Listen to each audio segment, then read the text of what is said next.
I love Decoration Day, mostly because I've always lived in Greater Appalachia. My family's lived in the Appalachian Mountains on my mom's side since the 1700s. So Decoration Day is a practice that it's still actually practiced today, although it's slowly dying out. And it's this practice of every year um, decorating the graves in the family graveyard or the church graveyard. Now, when I wrote about Decoration Day, my editor, it was one of the only major changes she needed me to make to the book, because I said, "Oh yeah, you decorate family graveyards," and she was like, "Family graveyards? Like, what are you talking about?" Like, she lives in New York.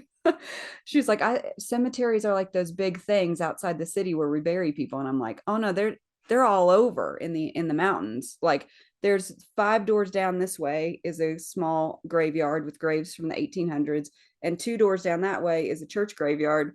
There, we just bury people everywhere around here on the family land, up on the hillsides. And so, these graveyards, every year, there's one day designated for each graveyard, and it's usually sometime between May and October. Most decoration days take place late in the summer or in the fall after the harvest has been brought in and people have more free time. But the whole kind of family network or community would come to the graveyard and have just a day together where they would remember all of their lost loved ones together. So it wasn't necessarily to honor just one person or one grave. They would clean off all the graves. They would put flowers on all of the graves. And it was a day of singing. They would sing songs together. They would pray together. They would share stories.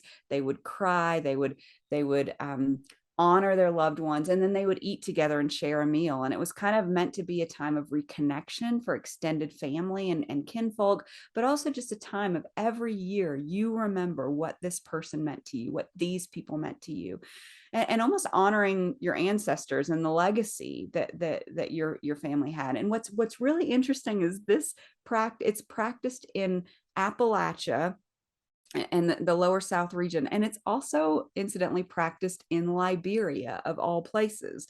And a quick check of your history books will tell you that Liberia was a place when they kind of tried this experiment of sending freed slaves back to West Africa. They gave them this designated country of Liberia to go to. And I'm not qualified enough to say whether or not that was a failed experiment or a good idea. But these freed slaves took the practice of Decoration Day from the Appalachian region back to Liberia. And I have lots of friends in Liberia, Liberian friends, and they still do it. In fact, it's a bigger holiday there than it is in Appalachia. It's one day out of the year, and they clean the graves and they talk to their loved ones and they share with their loved ones all the things that happened during the year after they died and the years since they died. And it's just this really beautiful practice.